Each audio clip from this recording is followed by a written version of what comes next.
Hello बच्चों, आज हम जो मैथ्स में टॉपिक करने वाले हैं वो है पॉलीगन। तो इसमें हम पॉलीगन की पहले डेफिनेशन देख लेते हैं। An enclosed figure bounded by more than two straight lines, यानी कि एक ऐसी फिगर जो बाउंड होती है, घिरी होती है दो से ज़्यादा स्ट्रेट लाइन से।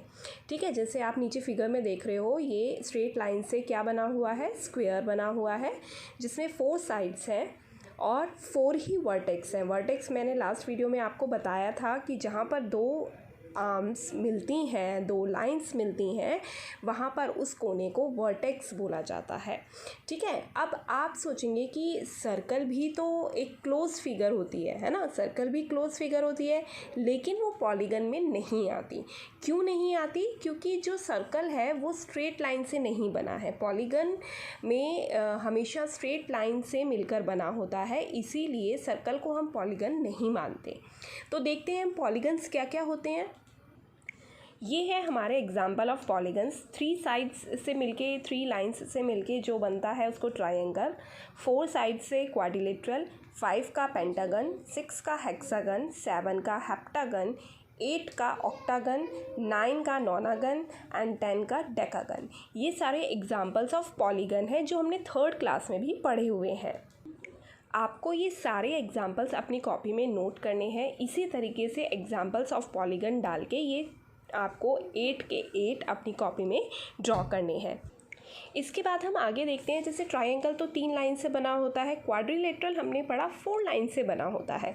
लेकिन 4 लाइंस किस किस तरीके से जुड़ सकती हैं उसका एग्जाम्पल इसमें दिया हुआ है। इसीलिए जो क्वाड्रिलेटरल है वो बहुत सारे टाइप्स का होता है। नंबर 1 स्क्वायर, जिसमें चारों साइड्स आपकी इक्वल होती हैं। रेक्टेंगल, जिसमें आमने सामने की साइड्स इक्वल होती हैं। उसके बाद आता है काइट शेप, इसमें भी 4 लाइंस है, क्वाड्रिलेटरल हो गया लेकिन इसकी शेप अलग है। उसके बाद पैरेललोग्राम, इसमें भी 4 साइड्स हैं, तो ये भी क्वाड्रिलेटरल का टाइप हो गया लेकिन जुड़ा अलग तरीके से है, शेप इसकी अलग है। सारे के सारे ये एक दूसरे से शेप में एकदम अलग हैं, लेकिन हैं टाइप्स ऑफ क्वाड्रिलेटरल क्योंकि ये 4 साइड से मिलके बने हैं। उसके बाद है ट्रेपेजॉइड, या इसको ट्रेपेजियम भी बोलते हैं, और लास्ट है हमारा रोम्बस। इसके बाद आपको ये सारी फिगर्स अपनी कॉपी में उतारनी है और जो इनमें से क्वाड्रिलेटरल है, यानी कि जो 4 साइड्स वाला, अभी मैंने आपको एग्जांपल में क्लियर करा, सिर्फ उनमें कलर करना है, बाकियों को आपने ब्लैंक छोड़ देना है। कलर आप अपनी मर्ज़ी से कोई भी कर सकते हो, लेकिन ये सारी फिगर्स पहले कॉपी में उतारोगे और सिर्फ क्वाड्रिलेटरल को कलर करोगे।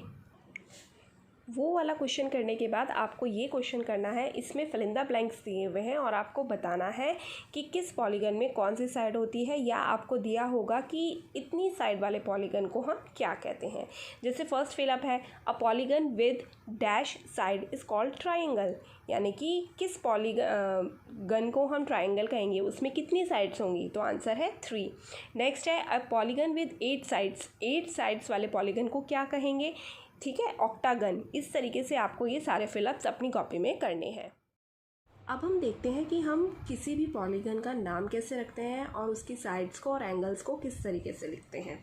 जैसा कि हमने देखा, ये एक स्क्वायर हो गया, ठीक है। तो हम सबसे पहले, हमें ऐसे फिगर बना के छोड़ना नहीं है, हमें हर एक फिगर का नाम लिखना पड़ता है, चाहे वो रेक्टेंगल हो, चाहे वो आपका ट्राइंगल हो, चाहे वो आपका पेंटागन हो, ठीक है। तो नाम किस तरीके से लिखते हैं हम, जहाँ पर भी 2 लाइंस मीट कर रही हैं, यानी कि जो वर्टेक्स है उसका, वहाँ पर हम नाम देते हैं। जैसे इसका वर्टेक्स ये है, 2 लाइन यहाँ मिल रही है, तो हमने दे दिया A, B, C, D। Triangle में वर्टेक्स 3 होते हैं, 1 2 3, तीनों पॉइंट का हम नाम देंगे। जैसे इसमें हमने दे दिया K, L, M। अब पेंटागन में 5 पॉइंट्स होंगे, 5 वर्टेक्स होंगे, तो इसका हम नाम कैसे देंगे, P, Q, R, S, T। आपने देखा हमने किस तरीके से नाम दिया है, इन्हें नाम देना ज़रूरी है। और जहाँ पर ये 2 लाइंस मीट कर रही हैं, मैंने बताया था आपको लास्ट वीडियो में कि ये होते हैं एंगल्स। तो रेक्टेंगल में कितने एंगल हो गए, 4। हर क्वाड्रिलेटरल में 4 एंगल्स होंगे क्योंकि उसमें 4 साइड्स होती हैं, 4 लाइंस होती हैं जो मीट करती हैं, तो वो 4 ही एंगल्स बनाती हैं। ट्रायंगल में 3 एंगल्स होंगे, 1 2 3। इसी तरीके से पेंटागन में 1 2 3 4, 5 ये सारे एंगल्स हैं। अब हम एंगल को कैसे लिखेंगे? एंगल को हम एंगल का साइन बना के और फिर जो उसका वर्टेक्स का हमने पॉइंट का नाम दिया है वो लिखेंगे। तो ये क्या बन गया? Angle A. अब हमें पता चल गया है कि हम किस एंगल की बात कर रहे हैं। हम बात कर रहे हैं एंगल ए की। अगर मैं यहाँ पे लिखूँ एंगल एल तो हम किसकी बात कर रहे हैं? इस वाले एंगल की। पेंटागन में देखिए एंगल क्यू, एंगल आर, तो यानी कि हम सिर्फ एंगल क्यू और एंगल आर की बात कर रहे हैं और किसी की नहीं। और साइड्स को हम कैसे लिखेंगे? वो तो बहुत ही सिंपल है, जैसे जैसे हमने नाम दिया है। अब जैसे इसकी साइड्स, मान लीजिए हमें रेक्टेंगल की साइड्स का नाम लिखना है तो हम कैसे लिखेंगे? 1 स्ट्रेट लाइन हमारी ये है तो ए बी, इसका नाम क्या हो गया? बी सी, इसका नाम क्या हो गया? सी डी, और इसका नाम क्या हो गया? A D. आप ए डी लिख सकते हैं, आप डी ए लिख सकते हैं, आप सी डी लिख सकते हैं, डी सी लिख सकते हैं, B C, C B, A B, B A, दोनों बातें इक्वल हैं। इससे क्योंकि आपको क्लियर है कि आप किस लाइन के बारे में बात कर रहे हैं, क्योंकि हमने हर एक पॉइंट को और हर एक लाइन को नाम दिया है।